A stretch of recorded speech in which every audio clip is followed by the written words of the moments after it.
Welcome to the Long-Term Care Chronicles podcast. For coming on to the Long-Term Care Chronicles this morning and speaking about the Nova Scotia Health Coalition.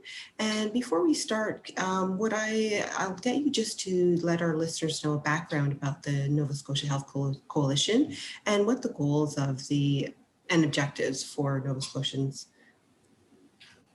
Yeah, absolutely. So the Nova Scotia Health Coalition is I like to say, political but nonpartisan organization. Yes. So we're not aligned with any political party. We don't receive any government funding, but we are political. We think that the solution to long-term care is entirely about politics. It's a question of how do we allocate resources, who has power in our society, and what they do with it. And how we, as people who are users of the healthcare system, who are patients, who are workers in the healthcare system, who are people who believe in a universal healthcare system, how we can try to build power to fight for a more equitable system. So we see the work we do as political, but it's not connected to a specific political party. For better or worse, in Nova Scotia, we're in a unique position where we have had all three major political parties in power over the last 15 years, and none of them have solved the problems in healthcare or in long-term care. We've been around as an organization since 1996. This is our 25th year in existence. And we're an organization with one staff person, myself, as well as a volunteer board. And we're made up, as I said, of patients, of healthcare workers, of researchers, of people from community groups like the faith-based community, from service provision organizations. And our goal, above all else, is to protect, strengthen, defend, and expand public health care. We believe that public health care is one of the most important social programs we have in this country. And we think that it's actually really important that we don't just defend it. I think for us, it's really important that we look at ways to improve and expand it. We recognize that there are limitations in the system. Importantly, we recognize that universal healthcare has never been universal. There are huge gaps both in the services we provide. Long-term care is actually a great example of that. How it sort of existed next to and outside of the system. But also, there's lots of people who have been excluded even from the services we do offer. It's been a significant problem to get equitable care, as we've seen, and continues to be, for people of color, for racialized people from immigrant populations, certainly from people from First Nations. We've had a huge failure to accommodate healthcare for members of the queer community. For people who use drugs, for incarcerated people. We have a healthcare system we like to say is universal, but in our mind, that's a promise, and it's a promise we need to try to fulfill. It's not something that currently exists now. So the work we do is political. The work we do is about trying to make sure everyone has access to the care they need, regardless of who they are, where they live, or how much money they have. And we've been doing it for 25 years, and it's been an uphill battle, but I think that we've done important work in the province, and I would say we're one of I believe now currently 8 provincial and territorial health coalitions, and we work with our partners there, as well as national partners like the Canadian Health Coalition, Canadian Doctors for Medicare, and various other organizations as part of, I think, a real attempt to rebuild a national movement to fight for public health care. Thank you. That is really great, because right now you have several call to actions or initiatives at this point. And the 4 that were, if you could just provide further details, the first one being the private deals, proven failures. Can you just explain a little bit more about that? Yeah, so we have sort of, I think, we sort of in the past have organized broadly our work in sort of 4 categories publicly of what we're doing, but it's always in flux. And private deals, proven failures was originally a specific campaign around trying to stop public-private partnerships in hospital infrastructure. In Nova Scotia, we're building the largest infrastructure project we've ever had in the province, which is going to be over $2 billion on a P3 hospital, which is an expansion and replacement of a hospital downtown, the QE2 Health Science Center. I think every province has at least one hospital called the QE2 at some point, but yes, we have one which is the largest facility in Nova Scotia and really in Atlantic Canada, sort of a regional hub. And in some ways, it's emblematic of a larger problem of privatization in the system, because the province is planning on using a public-private partnership, a P3 funding scheme to fund it. And the plan itself is an unnecessary over-expenditure. It also, in terms of cost, we're looking at, we've already spent over $150 million just on legal and design work, which is enough to build basically half of a hospital. But in addition, it undermines the democratic control of the system, right? We've seen this, particularly in Nova Scotia. The bad example has been P3 schools. Ontario certainly has seen disasters with everything from highways to hospital facilities. We've seen massive problems in Quebec with them. So that's part of, specifically concentrates on P3 infrastructure projects, but more generally, we fold in our anti-privatization work into that as a whole. So a big thing for us is that we're worried about threats to the public system through privatization. There are parts of the system that are already fully or largely privatized, and we want to roll that back and increase the public delivery of services and make that delivery better. But in addition to that, we are always on the lookout to make sure that we're raising the alarm on things like private clinics, preventing private for-profit blood collection and plasma collection, companies from establishing a foothold. Basically anything that undermines the public system by trying to introduce profit and taking resources out of the public system are things that we actively oppose, and that's sort of our campaign for that. And thank you. And your second one is the care in the community. So this would be community-based programs as well? Yeah, so that's in some ways an attempt to articulate our belief that it's not just about, particularly in Nova Scotia, having care, which is, we're defining pretty broadly when it comes to healthcare. So for us, that certainly includes obviously primary care and emergency care, which is what people mostly think about. In Nova Scotia, emergency care, particularly in rural Nova Scotia, is a big issue that I think sometimes it's hard for other provinces to understand. There are emergency rooms that will close on 24 hours notice because they can't staff them. At times, one emergency room, the one in Sheet Harbor, a couple of years ago, was closed something like almost 60% of days, right? Yeah. So it's emergency care and it's primary care, but it's also bigger than that. It's access to long-term care in your community, so that you can stay in your community as you age, or if you have a disability, that you're not forced to leave your community. It's access to specialists, certainly. But beyond that, it's also access to things like mental health supports, addictions supports, if that's what you need, but also preventative care and dealing with the things that make us sick in the first place, the social determinants of health. So we fold that all into the idea that people should have access to the care they need in all of its forms, regardless of where they are in the province. And that's a real challenge in Nova Scotia due to our geography. We have a fairly urban and population in some ways, but it's all located in basically a single large municipality and then one slightly smaller one. So Halifax has about, I think at this point, it's about 45% of the population. And then Sydney, Cape Breton, which is a bit smaller of a city. And then beyond that, it's mostly large and small towns. And so that leads to some significant regional disparities even within the province. Exactly. And then your third one here is about Pharmacare, which is kind of important because some people may not be able to afford their medications as to what may not be covered by the government. Can you just explain a little bit more on that? Yeah, it's part of a national campaign with our partners, although it has obviously a provincial component because it'll require provincial buy-in, but we're looking for a universal public Pharmacare plan that gives everyone access to the same plan to get all the medication they need. We're not in favor of either a fill in the gaps plan that only covers people who don't have coverage through private insurance. We're also not in favor of making sure that people only have access to the 60 most commonly used drugs. What we think is that modern medical care requires a lot of things, and one of them is pharmaceuticals, and we've seen the importance of that over the last year, certainly. So we want to see a national public plan that covers everyone, that's universal, that you access using your health card, and it's easy to use. We know actually there are huge administrative savings to that. We know that there are improvements to people's access to care. We know that people are not getting the medication they need, not buying it because they have to pay out of pocket. But the other thing that's got to be part of that has to be looking at pharmaceutical policy more broadly. We have to look at how we approve it. We have to look at ensuring that we have, or how we approve specific drugs when they enter the market to make sure they're safe and they're effective. We have to make sure that we're thinking about how we price those drugs in terms of the public system paying for it. We also have to look at things like manufacturing and bringing public manufacturing back, like what we used to have with the Connaught Labs, which were a really important part of Canada's healthcare system at one point, was having that capacity.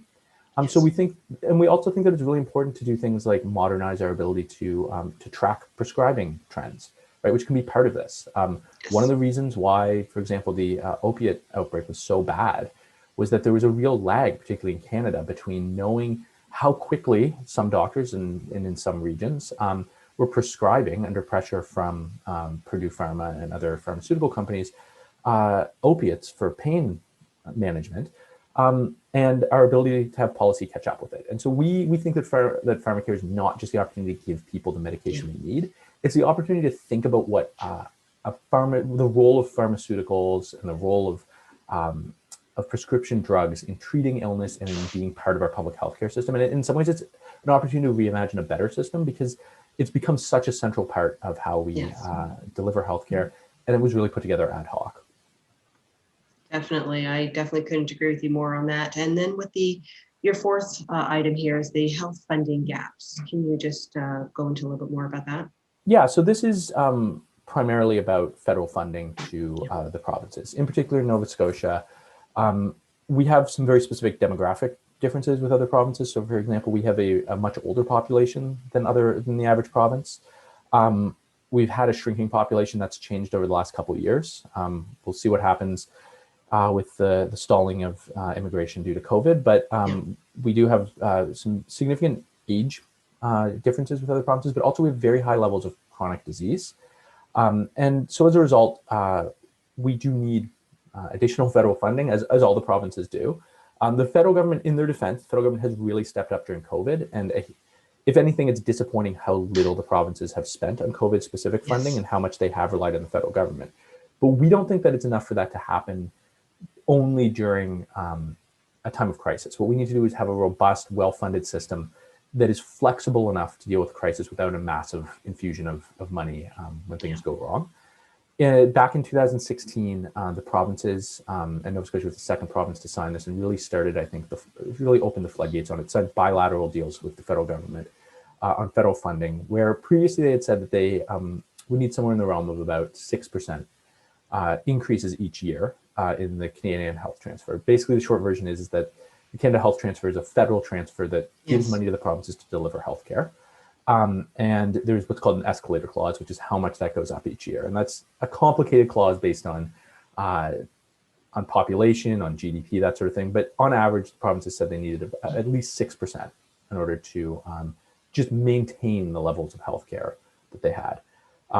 They signed a deal that would peg it to GDP with a minimum floor of 3%. So we're looking at about cutting that amount almost in half. And that was a 10-year deal that cost the province of Nova Scotia almost $1 billion over 10 years in funding. And that's a lot for Nova Scotia. It was more for other provinces, but as a percentage, I mean, that's about a quarter. Now it's about 20% of an annual healthcare budget. So that's significant spending, and that's money that the province just won't have to spend on healthcare. And so for us, this is a question both of the federal government stepping up, but also the provincial government pushing the federal government to do it. The federalism in Nova Scotia is complicated, or in Canada is complicated, leads to conflict. I think that it's often used as an excuse to not do things rather than being a real impediment. But part of that has to be the provinces putting pressure on the federal government. And we also really think that when this happened in 2016, it was a squandered opportunity by the federal government and the provinces, in part because of the political landscape at the time, which was that overwhelmingly you had liberal provincial governments and a liberal federal government. And there were a lot of big question federalism issues, not just on healthcare, like the lack of a deal that was signed by all the provinces that went along with a health accord that laid out responsibilities and other things for healthcare. That's a huge gap. But also we didn't deal with big federalism issues like election reform. We didn't deal with big federalism issues like our relationship to First Nations in this country, any of the environmental problems and climate change issues that should have been dealt with even before that.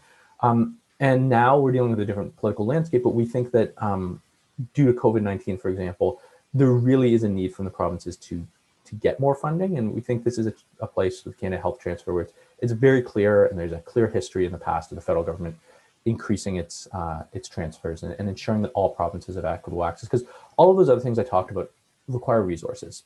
And Nova Scotia does not have the kind of ability to levy taxes and raise revenue that the federal government has. And that's true of many provinces. So we need the federal government to step up, but we need the province to, in some cases, compromise and accept that money with strings attached. It needs to prove to the federal government that money is being spent on healthcare, and it needs to pressure the federal government. So it is asking the federal government for money, but it's asking the province to be part of that process. Absolutely. Yeah, I couldn't agree more. And even though from a COVID-19 standpoint, Nova Scotia fared as a province better than others, but what were some of the major issues that were exposed by the pandemic? So I've been thinking about this a lot lately, and I think Mm-hmm. one way to think about it is that Nova Scotia did not do a better job Yeah. containing COVID-19 in long-term care. It did a better job of containing COVID-19 as a whole, but in Okay. long-term care, we had about 85% of the deaths in Nova Scotia Okay. from COVID-19 were in long-term care. And then, whereas the national average is close to about 75%, right? So we actually had more people as a percentage of the total people who died of COVID-19 die in long-term care. To be fair, that Mm-hmm. was 56 deaths. So it's not the same kind of scope as other Yes. provinces. 53 of them were at a facility called Northwood Manor, or Mm-hmm. Northwood. There's a number of facilities in Northwood Manor Tower and Center, which I actually, a long time ago, I worked as a dietary aide in Northwood. So Okay. and I lived around the corner. So it struck pretty hard. I think that one of the things it showed was, one of the metaphor I like to use for it is that if you think of the healthcare system as a piece of string, it was always pulled completely tight. And so when there was more pressure on it, there was no slack in the system to sort of pick up Yeah. that slack. So when you're running at 105% capacity, 110% capacity all the time, when people are constantly working overtime, when they're working short in long-term care, there's no slack in the system to deal with any sort of disruption. So I think we saw that in long-term care. I think that one of the things it really exposed was the degree to which we've just run it really to the bone. That there's no Yes. room to change to change on the fly. And we were very fortunate. I think there's some luck involved, but also I think, to be honest, public health here had a very strong, good response. Nova Scotians, I think, stepped up from all walks of life and all communities, and they worked to contain the disease in the community. It got into some facilities, and I think that one of the things that we are concerned about, particularly with Northwood, was we don't know yet, because we haven't really had a public inquiry of any sort into what happened Yeah. there, the role that existing inequities in the system played in that. So Northwood is an urban long-term care center. It's located in North End Halifax, which is a traditionally working class, traditionally multi-ethnic, and particularly Black part of the city. Yes. It had a staff which we reason to believe has more racialized people, has Yeah. more people who have irregular migration status, and it has more temporary foreign workers, we believe. We don't know for sure, but these are all challenges that are facing, as well as its residents itself tend to be, because it's a not-for-profit facility, because it is a community-based facility that actually has a very good record in delivering care normally, that it had a population of people who themselves had a lot of risk factors and vulnerabilities to it, be they people of color, be they people who come from working class backgrounds. And also it had a lot of varying levels of acuity, because it is three sort of different buildings put together with differing levels of people's health and mobility and mental challenges. So there were all of these sort of overlapping issues in the system. And I think that in some ways is the lesson we need to take away from it, is that we need to use this as an opportunity to say, what is the role of race when it comes to delivering care in long-term care? What is the role of class, of class power? What is the role of the fact that, for example, the private facilities in Nova Scotia actually fared fairly well? And that's because they were able to reallocate the budget lines they have for profit into getting protective equipment quicker, right? Whereas the not-for-profits have no operating surplus.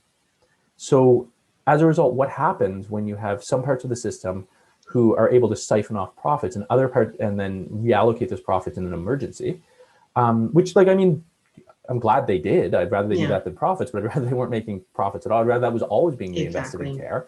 Then you have other parts of the system that are that don't have any of that slack that I talked about at all. And so all of these things, I think the intersection of profits, the intersection of things like race and migration status, the intersection of geography, I think that all of these things need to be thought about. And I think one of the challenges we're going to have as we come out of the pandemic, hopefully, as we come out of the pandemic, is really trying to take some time and find some space to think about the fact that these inequities existed already, COVID didn't bring them, it just highlighted them, and it just showed how vulnerable our system already is. Yes, definitely it has. So, and I know you've mentioned a number of things as to probably what will be needed going forward to ensure something like this never happens again and that we are prepared. So can you just go over, because you mentioned quite a few things in terms of those types of points as to what needs to be looked at and what we need to concentrate on to make sure that we are better prepared if this should happen another time. Absolutely. I mean, I think the number one thing in Nova Scotia is going to be resources. Like at the end of the day, all of these things we're talking about, it's not as simple as throwing money at the problem, but solving the problems requires money. So a big one here has been staffing, right? So we have, obviously a workforce which is disproportionately people of color, that is overwhelmingly women, and as a working class profession. For all of those reasons, there's a societal acceptance that it be underpaid and that it be overworked. As I said, I worked at Northwood itself in dietary there, and I saw how hard it was, and that was a long time ago. And talking to people who were there, it's only gotten worse. So one of the big things that has to happen here is there needs to be a workforce development plan that recognizes the makeup of the workforce, but also recognizes the fact that it is woefully inadequate. In Nova Scotia, one of the big problems we have is that we basically need, at minimum, 12,000 new long-term care beds over the next 15 years. We only have 7,000 right now. So we're talking about tripling the number of long-term care beds we have to meet the minimum of what experts think is going to be the increase in the need for it. That's not just building infrastructure, that's training people. That's ensuring that we retain the people we do have, right? Being a continuing care assistant, which is what we call the Nova Scotia PSWs in some other provinces, people don't recognize how difficult this work is. The rates of back injuries are higher in being a CCW, either in long-term care, but particularly in home care, which is another issue entirely. Those injury rates are higher than people working in mines in Canada, right? Like the level of physical injury that's just caused by doing things, by repetitive strain, is immense. And that only gets worse when you have people who are working on floors that are supposed to have 4 staff and only have 3, who have to stay because the one staff member they have got sick, who is supposed to come in and do the night shift, and they can't just leave the patients there. And there's no additional staff to be called. These things add up. So we need a workforce development plan that recognizes training, improved training, that recognizes retention, that increases just the sheer number of people in the workforce, but also makes sure that we have adequate salaries and benefits to make sure that people can sustain this work. One thing that I think is really important that people who have not worked in healthcare in general, but long-term care in particular, don't recognize is how hard it is at the beginning and how it's set up in a way that you actually often in most facilities cannot understand. You can't do the things you need to do if you follow only the protocols. You need to figure out at a really, really basic level things like if you have to wake up, if your job is to wake up 20 patients in the morning and make sure they take their medication, even just knowing which patients it is that they're not going to get up at 7 a.m. because they're a late riser. So you don't go to them and you don't waste your time you don't spend 5 minutes trying to wake them up. You go to the ones who you know are going to wake up early or who might already be up. You can get them going and then you save the time later, right? Like that's one of those small things that if you don't work in it, that seems almost, you either don't think about it or that seems silly, but that's the difference between whether or not you can actually do your work in a day. That's the difference whether or not you get to see everyone and make sure that people don't get bed sores, right? Those are the things, but those are also the only things you know and that you learn either from yourself because you've been working for it a long time, or you come into a facility that has staff who have been there, who know the residents, who know the protocols, who know how to do these things and can teach you. And one of the problems we have in a high turnover industry or a high turnover sector, it shouldn't be an industry, but a high turnover sector like long-term care is that increasingly you lose those people. And I'm worried we're going to lose even more of them from COVID, from people who are going to say, this isn't worth it. I can go make $18 an hour doing something else, or I'd rather make minimum wage, which is only $12 in Nova Scotia or $13 in Nova Scotia. I'd rather go do that than break my body and put myself at risk for a pandemic. So we need a workforce development plan. We need more beds in the province. We also do want to see, for us, a big part of it is we have to stop allowing money to be siphoned off into the private sector. Yeah. But beyond that, in Nova Scotia, one of the things that makes Nova Scotia's long-term care system unique and different is that we have very few government-run facilities. So even the facilities that are not for-profit facilities are overwhelmingly not-for-profit private facilities. Okay. So what that means, and I believe the number is, it's over 80% are private sphere. So we have fewer than 20% of our facilities are public. It creates a big coordination issue, right? So really simple things like ensuring a standardization of protective equipment or standardization of any policies outside of COVID becomes a constant negotiation between the continuing care sector section of the Department of Health and Wellness and the Nova Scotia Health Authority and the individual operators. So we were actually quite slow, particularly in the, responding to COVID, because it requires you to talk to each one of these groups. You also have a situation where you have an industry group that represents both for-profit interest and not-for-profit interests, which creates its own problems. So it just becomes this real coordination mess. So we want to see a streamlining of that. And importantly, part of that has to be a streamlining of long-term care as an integral part of our public healthcare system.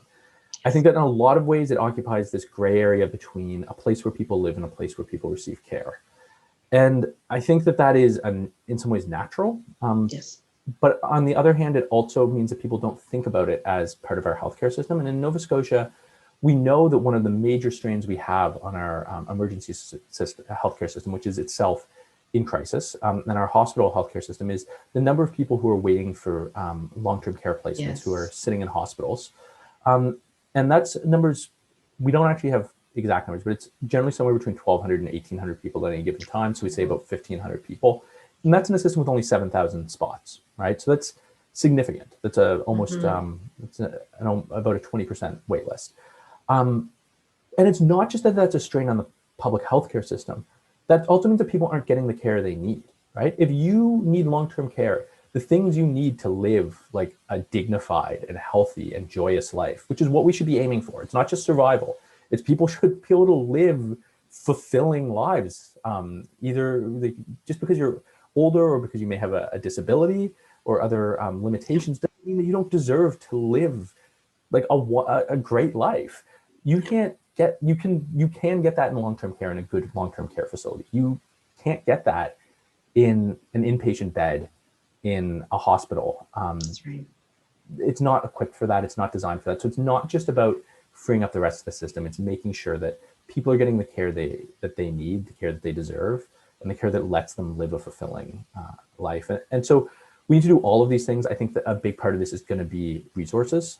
And so that's part of the fight for us, is making sure that we're prepared to make sure as a province that we have the resources to not just deal with a future pandemic, but to deal that may come, but to deal with what we know is coming, which is this demographic crunch of an aging population that is going to need long-term care spots. And in some ways, it's really concerning because the longer we wait on it, the faster we're going to have to do this. And the faster we have to do this is going to require more money, and it's going to require more commitment. And it's really hard. It's going to be a much more difficult sell to spend that money and to build that system. And it's going to be harder to do the longer we wait to do it. Definitely, because that cohort is definitely coming up. So that is something that we're going to be seeing sooner than actually later.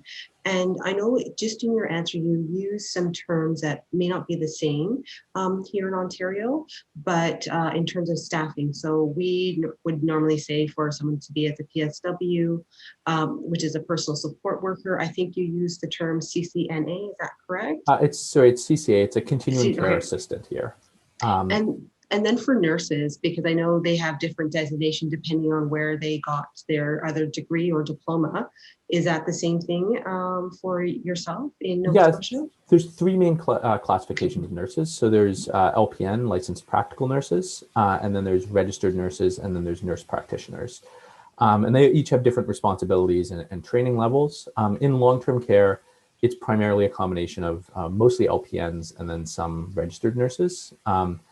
And then nurse practitioners, particularly in Nova Scotia, have tended to, the push has been to concentrate them into primary care. And so that has included long-term care. So they all play a role in it. And I actually do think an important thing to think about, though, too, is just the role when we talk about staffing is it's mostly CCAs/PSWs and mostly LPNs that are like, that's like the core of what we talk about. But there's a lot of other things going on, right? Like we've seen like some of the like actual like weird sort of heroes of COVID, particularly early on when we didn't know a ton about how the disease was transmitted, were things like physical plant staff who do cleaning, right? And those also, like, in Nova Scotia aging facilities, a lot of our facilities are remnants of the 1950s and 1960s. A lot of the not-for-profits were built often by things like municipalities or unions or religious orders. They're old facilities. And like when you actually talk to like the physical plant staff are there, it's people who've been there for 30 years who like are probably the only person in Canada who can actually keep like the HVAC system running, right? Yes. Who have like just like managed to just like cobble this thing together and keep it running. And so like I think that like we have to think about those staff, but we have to think about dietary staff. I think that's increasingly a concern. And it's not just a concern to make sure people have healthy food. I think as the demographics of provinces like Nova Scotia change, you're gonna have people who have different dietary needs and expectations. I say this as someone who's, you know, Chinese Canadian. And someone who worked in dietary, it's like you can't, not everyone is used to eating like mashed potatoes and a pork chop every night. Right. No matter how good of a pork chop and mashed potatoes you make, there's different dietary needs, and those can't be seen as extras. That's part of living that fulfilling life, right? But also, we need to expand the role of things like recreational therapists, the role of mental health experts and social workers. So we need to think about staffing on like a really big level. And I think that that is, again, something that like, one of the things that frustrates me is we can't think about and talk about those things when we're so desperate to just make sure people don't die in long-term care. When we're only meeting the bare minimums, we can't talk about what it takes to improve the system. And we have really good evidence from places like Europe that when you actually spend the time to think about things like the design of buildings, when you think about things like recreation opportunities, when you think about all things that allow people to live more fulfilling lives, that it actually improves their physical health outcomes and puts less of a strain on those other parts of the system. And so like it's a hell of a lot easier, or sorry, a heck of a lot easier being like an LPN in a system where patients are getting proper access to recreation, proper access to mental health care, all of these things, and you can do the things that you're an expert on. Yes, absolutely. And I know you mentioned this before in one of your previous answers about, you know, calling onto the federal government to be part so there can be increased funding and as well increased accountability. And you do have the support of other provincial health coalitions. I just want you to just to go into as to why the importance of this request and why it needs to be on a national level for this. Absolutely. So we've been working with the other provincial and territorial health coalitions. And I would say that as well as a group called Canadians for Long-Term Care and the Canadian Health Coalition, some of our other allies, to push for national standards. And we're going to have a day of action coming up on April 27th, where there'll be provincial actions looking to push the federal government for that. And one of the things we did is we released a legal opinion from Goldblatt and Partners that was written by Stephen Schreibman, one of the leading public interest lawyers in Canada, that lays out what national standards could look like. And importantly, one of the things we asked him to do was to address some of the jurisdictional issues. Because one of the things in Canada that always comes up is the federal government will say, well, we can't do that. That's a provincial jurisdiction, right? And the federal government, and then the provincial government will say, well, but taxation is largely a federal jurisdiction. The ability to raise funds is a federal jurisdiction. So we need money. And then the federal government will come back and say, okay, we'll give you money, but you need to do X. And they say, no, whoa, wait, hold up. That's a provincial jurisdiction. You can't tell us what to do. Just give us the money, right? And we've seen this to some degree in healthcare, but we've certainly seen it in education. I think is a really good example of this is whenever the federal government's attempted to transfer money for post-secondary education, some provinces just put that into paying down the debt or reducing taxes. So one of the things we want to say is like, look, there's an interest from the federal government in laying out national standards. We think they're good for two reasons. One of the reasons we think they're good is we really believe that everyone across the country should have access to the same care. We think setting up minimal standards that has a federal body that oversees and enforces those standards, so you don't have the province in the situation where they're overseeing themselves in some cases, and particularly some provinces have better third-party oversight than others. But so we think that those national standards are good. We think that also some of these things like a workforce development plan, for example, that needs to happen at a national level, right? We have, there are some provinces who simply cannot train and recruit the number of staff necessary to do this. And that's going to require money. So we think that like there are good national reasons to do this. We also think that like one of the things that COVID's shown in the Atlantic provinces, because we have had periodic closure of borders for non-essential travel, is the number of people that actually cross borders, right? So Yes. this is a regional issue. I was on a phone call last night with a doctor who lives in New Brunswick, but practices about 30% in New Brunswick and 70% in Nova Scotia. He was allowed to travel across the provinces, but like when you talk to him about like federal and provincial jurisdiction, it's just like that's a joke to him, right? He knows that those are artificial boundaries, right? And lots of people know that. So we think that like part of it is the plan has to be national, but we also know that the federal government, the best way to get the federal government to agree to transfer money is to have clear national standards in place as well, right? Yes. So one of the things we wanted to do is lay out national standards that are based on the Canada Health Act, but also add some additional factors, including proper oversight that ensuring public delivery and that ensure proper ratios of work hours to residents, and that is, I think, a crucial part of when we talk about workforce development. The center of it has to be making sure we have enough staff who are working at a given time to meet the needs of residents, right? So so we propose these standards and we don't think they're going to be necessarily adopted wholesale. I'd love if they were. I think it's a good piece of legislation, but what we want to say is like, look, this is what it could look like. This is how this addresses the jurisdictional issues. These are the main issues we want to see addressed, and we think that this language is strong enough to ensure that it is addressed. But also, we have a document that says, here's how you can do this in a way that recognizes the unique nature of Canadian federalism. If you want to say you can't do this under federalism and there's jurisdictional issues, then let's see your legal opinion from a well-regarded independent legal expert. And let's debate it, right? Like, just don't use this as an excuse to just cut off the conversation about what the federal and provincial government can do to work together to ensure there's a national long-term care plan. Mm-hmm. The other thing about it that we think is really important is it helps frame it as part of the national public healthcare system. Universal healthcare in this country, as I said, I think has always been an incomplete project. But it's an important project when it comes to imagining what we are as a country. It's an important project when it comes to imagining what we owe each other as neighbors, as strangers, as people who share something. And in some ways, the one thing we share is a universal healthcare system. And we think more explicitly tying long-term care to that system helps protect it and helps provide a path forward when we expand it. And also helps, again, as I've said in the past, helps integrate it into the system itself. So it's not seen as a sort of adjunct that sits next to healthcare. Exactly. And I know you mentioned this in your answer with the legal opinion back in March of this year, in terms of with the national standards in terms of for long-term care, residential care, there was 3 main objectives. And maybe if we can take some time to go through them. So the first one being the access to quality of care in long-term care based on the need and not on their ability to pay. Why is this so important? For me, it's a moral issue.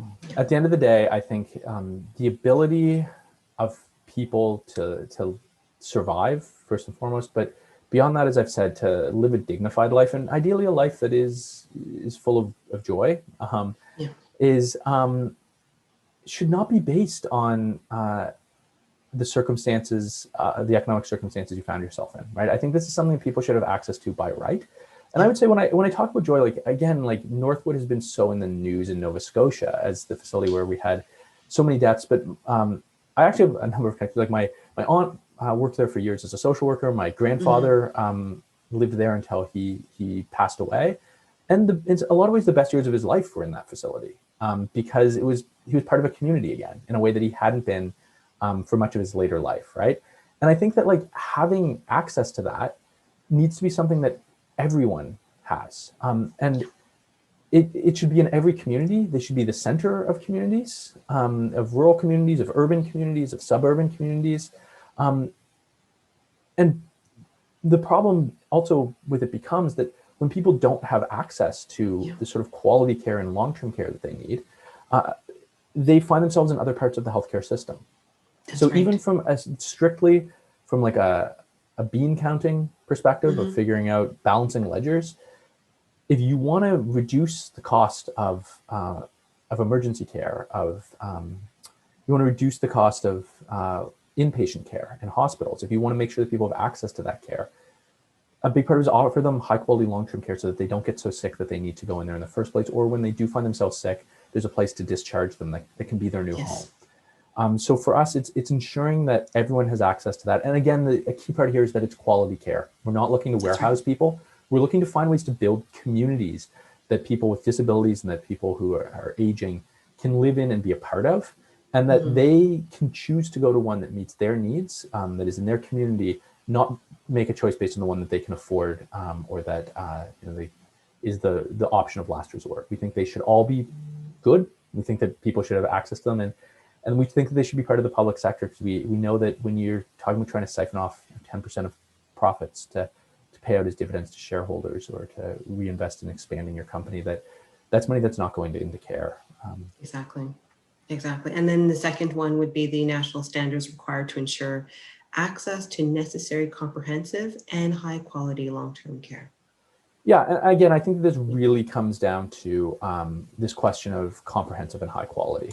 And as I said, I think that my fear coming out of COVID, I think that COVID offers possibilities, but my fear is that it becomes a question simply of how do we make sure worst case scenario doesn't happen again? Exactly. Right? And that's understandable. I remember early on in the pandemic, driving to buy far too many groceries, still have cans of soup in the basement. I remember driving to go do that and listening to CBC radio. They were interviewing people from BC who were families at the Lynn Valley Center in British Columbia, which was one of the first facilities to really be hit hard there. And I both recognized what was happening there, someone who used to work in long-term care, but also kind of couldn't believe it. I actually pulled over to just sort of listen to it, because it was hard, right? I think that and so I understand that was the facility where it essentially collapsed in terms of function. Staff got sick, they couldn't go in. Some staff were too scared. Some staff had to pick between other jobs and that job. And family members essentially had to force their way in to take care of people. So you had family members who were essentially quit their jobs to go in and not just care for their loved ones, but to try to care for other loved ones. And it sounded like a horror story. And that story repeated itself across the country. It repeated itself in Ontario. It repeated itself in Quebec. You had long-term care facilities that were supposed to be people's homes. They were supposed to be places where they could live out the final years of their lives, or in some cases live the entirety of their lives, hopefully a long time in the case of many younger people who find themselves in long-term care, and they're turned into charnel houses.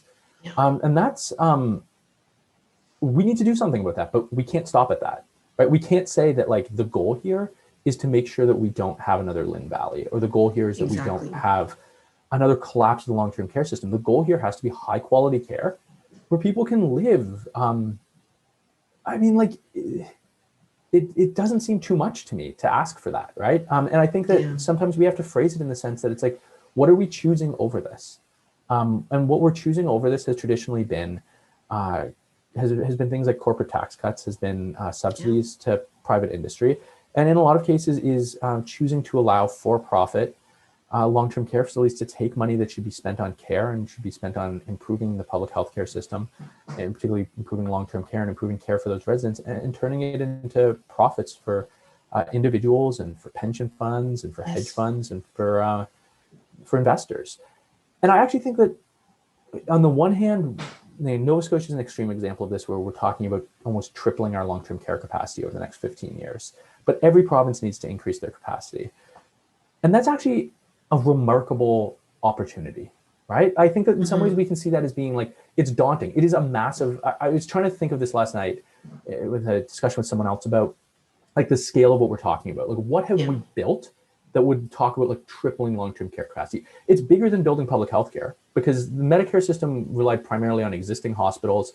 It was turning what was largely private existing insurance into public insurance, and it was a slow process. This is a much more rapid process that's in some ways akin to the building of the suburbs after the Second World War, right? Sort of post-war reconstruction in Canada, which was funded largely through the Canadian Mortgage and Housing Corporation, sort of subsidizing and investing in mortgages, as well as actively building communities. The difference is we need to do this in the public sphere, and we actually have to do it in some ways much quicker, right? And we also, but this is an opportunity, right? In some ways, it's actually allowing, there's a ton of pent-up economic activity there, right? There's construction jobs, there's hiring tens, hundreds of thousands of new staff in a caring economy, which can be, which is a green economy. The act of caring for people is in a lot of ways carbon neutral. It's a huge jobs program, but also beyond that, it's an opportunity to build new facilities from the ground up that look like what we know good facilities look like. We know that facilities that actually pay attention to things like location, making sure that they're part of communities so people can walk to them. My grandfather at Northwood, when he first got in there, he used to walk to like a barber shop offsite. He was able to do that. He used to go swimming at Stadacona, which is the naval base. He was a former merchant marine. He was able to do that because it was an urban center, right? So it was in his community, and even in rural communities, making sure that they're part of those communities. That's important. Making sure they have things like garden and outdoor recreation spaces. Having options like things like gardens that people can actually garden themselves rather than having staff. In Europe, there are some low acuity facilities where the staff cook for themselves with the assistance of, the residents cook for themselves with the assistance of staff, right? This is an opportunity. When we look at the number of long-term care facilities we need to build, this is not just a challenge, it's an opportunity to rethink how we deliver healthcare and to do all the things that we know lead to building a rich life. So I look at this as when we talk about, comprehensive and high quality residential care. In some ways, for me, this is an important piece of this going forward because it's not a defensive piece. It's a piece that doesn't say that we can build a system that is adequate. It says that we should envision a system that is great. And we think that should be enshrined in any sort of national standards going forward. And that should be the expectation of provinces, and that's the expectation the federal government should have. That's the expectation that we as people in this country should have as well. Sorry, the last point here is the federal options for reducing the role of for-profit for long-term care service providers. Yeah, as I said, siphoning off that profit is a real danger. Nova Scotia was hit a bit differently. We had 3 deaths out of the 56 long-term care deaths were in private for-profit homes. So we would like to, but we know that in the rest of the country and on a whole, private facilities had shockingly higher mortality rates. To be honest, like I am as opposed to profit in healthcare as anyone you'll meet. Even I was shocked by those numbers.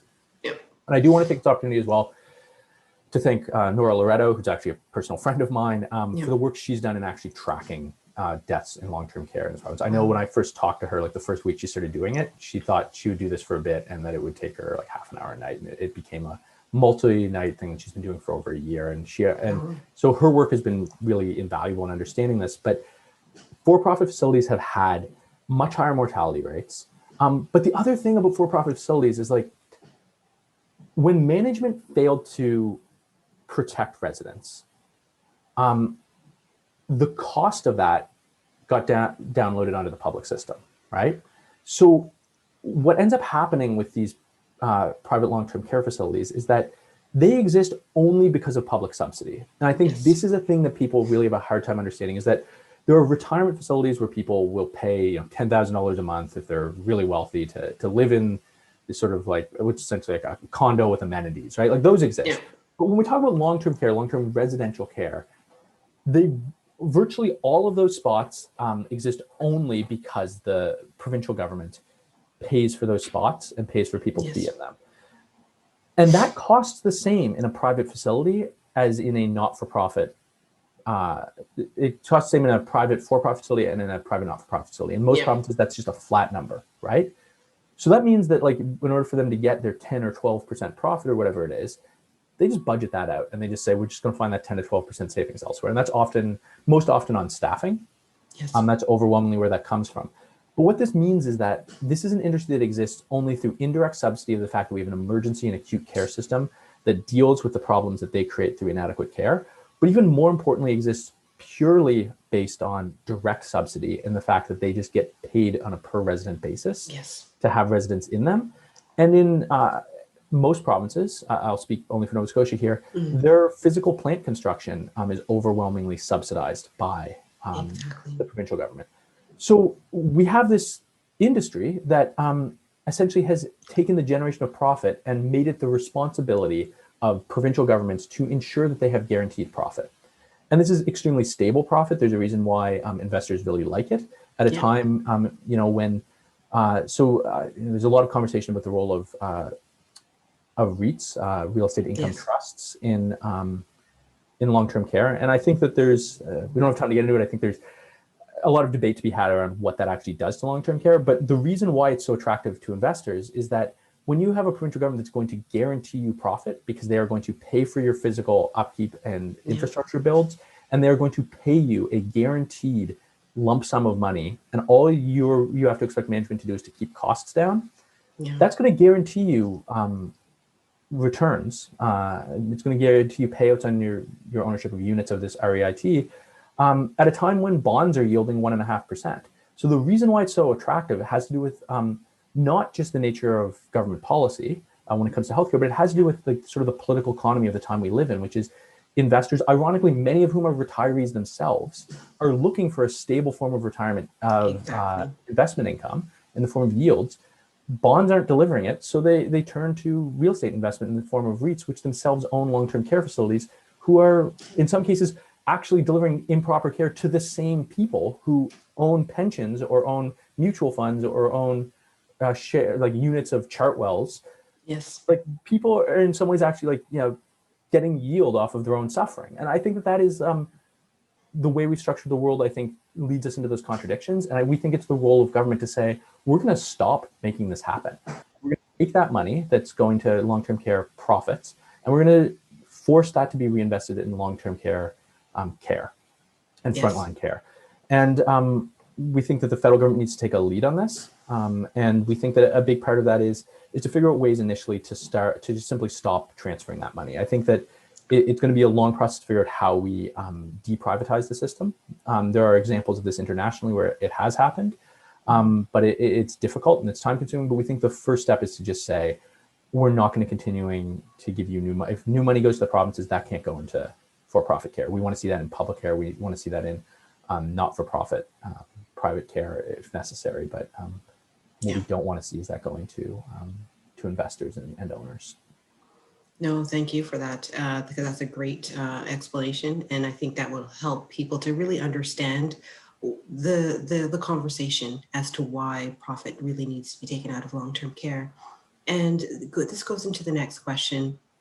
In regards to the senior advocate role, do you support that for your province in the case that I know that other provinces do have that type of a role, and they would not only support into seniors in long-term care, but also in community.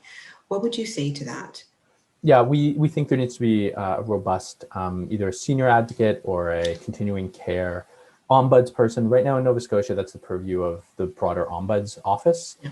And we do have a Protection of People in Care Act.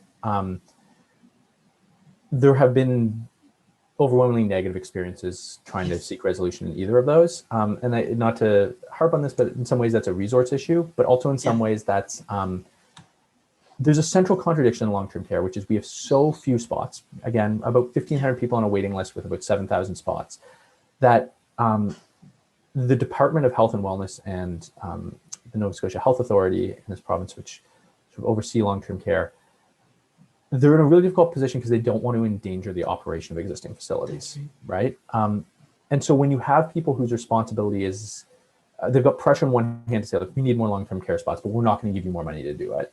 Yeah. And then they're also being told you need to threaten to revoke licenses of facilities that are not doing that work. That's pressures that, like, as an individual, like, I don't know how you square that circle, and I'm glad it's not my job to do that. In Nova Scotia, one of the things we've had a major issue with, and we did have a major report on this several years ago, the province commissioned a major report on this, is death from bed sores, which is just people simply not being moved, and small abrasions becoming infected. And at times, like, there were photos of people who've died in long-term care in Nova Scotia where you could see bone through the bed sores. And it's horrific. And people haven't been able to get the kind of resolution they need. So we would like to see some sort of arm's length, be that a seniors advocate, be that an ombuds person, be that a committee or that has the ability to enforce these things. Importantly for us, I think there's got to be a few key things about it. And the design, I'm not an expert. We don't have any expertise on exactly what the design should look like, and we think that needs to be debated. But I think the key things that we do want to see with it is it has to be properly resourced. So it has to have investigative capacity, and it has to be free of political interference. So we don't want to see the minister refusing the sanction of a long-term care facility in a politically important riding, for example. It has to have like enforcement ability and order making ability. So it needs to be able to like do things like subpoena people. It needs to be able to do things like shut down facilities immediately. It needs to have actual teeth and the resources to do that. We can't have a couple of people sitting on phones asking people to fill out, like managers to fill out questionnaires at long-term care facilities. And it needs to talk to residents and families. I think that that's a key thing, is that one of the complaints we have heard from families who have had loved ones have adverse experiences in long-term care facilities is no one ever asked them. Like, they're like, we look at the reports, and in Nova Scotia, we have a regime where the report goes online. I can go look at the most recent report, but it's a one-pager that just explains, it looks like, essentially it looks like the same report that a restaurant gets, right? So you're just like inadequate hand wash station at a restaurant, right? And in this case, it's just like, inadequate hygiene on floors, and then like ask for resolutions. So it doesn't provide detail, but also like your families say like, look, I'm in there every day and no one asked me, right? So we think that it has to talk to families, it has to talk to residents themselves. And ideally, we'd like to see a really strong role for families and residents. I think there is a lot of emphasis on the role of families. I think it's really important we engage residents, right? I think that is difficult in some cases. You have residents who have different capacities in terms of ability to attend meetings, ability to participate in them.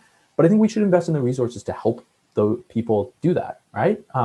Both because it'll provide safer facilities, it'll identify problems, but also when we talk again about that quality of life, it helps provide meaning to people, which I think is really important. And you have people in long-term care facilities who have spent their whole lives doing difficult, complicated things, raising families, doing difficult jobs their whole lives. And yes, they want to rest, but in some cases, I know in some cases they're actually desperate for something to do. And in some ways that could be good. So we want to see that. And I think an important part of it is it has to be about identifying specific facilities and management and identifying structural problems, and cannot become just a mechanism to blame individual staff. One of the things that does happen too often is staff who are overworked, who are put in impossible positions. Often people try to blame them for things that go wrong. And certainly there are cases of negligence, but those need to be caught through licensing bodies that are overseeing them, through inspection regimes that are able to offer correction prior to sort of disasters and tragedies happening. And most importantly, just providing people with resources. If people are working short, if people are working mandated overtime, if people are, in some cases, working casual for long periods of time and are just desperate to piece together as many shifts as possible. When I worked in dietary, there were weeks where I worked 60-hour weeks because I didn't know if the next week I was going to get 6 hours in one shift, right? And when you do all those things, they add up and they cause people to make small mistakes. And small mistakes when you're dealing with healthcare can be deadly. So we think all these things need to come together, but certainly a seniors advocate. And importantly, what we would also like to see is federal oversight that also ensures that there's another step that is overseeing these things, not necessarily like each individual facility, but is overseeing the provincial accountability regimes to ensure that they are meeting minimum standards of reporting, of robustness, of regularity, and of resourcing. Yes, exactly. And do you think, like, adding on to that, do you think the seniors advocate role would be the best to be included part of the national discussions so they can be able to monitor those standards and the quality? Yeah, absolutely. We'd love to see it at a national level. We think that it needs to work alongside a provincial body, but we think that having a national oversight body that sort of oversees the overseers in a lot of ways, but also just ensures standards. But also in my mind, I think that one thing that gets missed here is that having a body like that that's also responsible for like analyzing that data lets us get ahead of trends. It's the same thing I talked about with Pharmacare, is that we are very bad at data collection in this country. It's actually remarkable when you look at, there are a lot of problems with healthcare in the United States, right? But the CDC, Center for Disease Control, keeps statistics that are mind-boggling to us in this province and in this country. So I think that like being able to actually look at that data, so they can say that like, look, why has there been a spike in dementia-related violence, perhaps in long-term care? And being able to say like, okay, well, we need to come up with some federal money and start transferring it in here, or there's a problem with the way that we're training X, Y, or Z staff people, or we're not creating enough facilities that have the acuity level to actually deal with these, or whatever the issue is, or there's a problem on the medication side, whatever it is. being able to identify that at a national level so we can get ahead of those trends is what modern healthcare should look like, right? Instead, Yes. we're kind of always on the back foot. So we think like a seniors advocate position both ensures that we get good day-to-day monitoring, but it also lets us have some structures to actually just zoom out and think about what these improvements look like on like a macro scale. Exactly. Just so to give us what will our future kind of look like and where we can be able to do the improvements, just as like what you had said. And Chris, I just want to say, how can our listeners be able to get involved with your organization or support your organization? Can you just let us know?